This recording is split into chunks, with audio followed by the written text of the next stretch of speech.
Unlock the power of marketing automation by seamlessly connecting your HubSpot account to your WordPress website in just a few minutes. First, log into your WordPress website. Once you're in, navigate to the plugins section in your left-hand menu and click on Add New.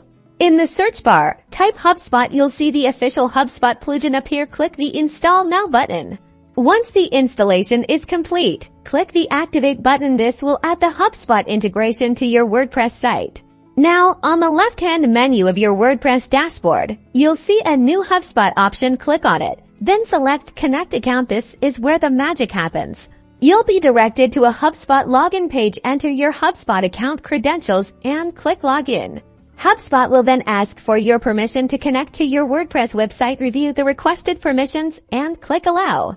And that's it. You'll be redirected back to your WordPress dashboard, and the HubSpot plugin will now show your account as successfully connected. You'll see options to configure your forms, opt-in settings, and more, all ready for data to flow between your platforms. With this connection, all your WordPress form submissions will automatically sync to your HubSpot CRM, empowering you to create powerful automated workflows, segment your audience, and deliver personalized marketing campaigns with ease.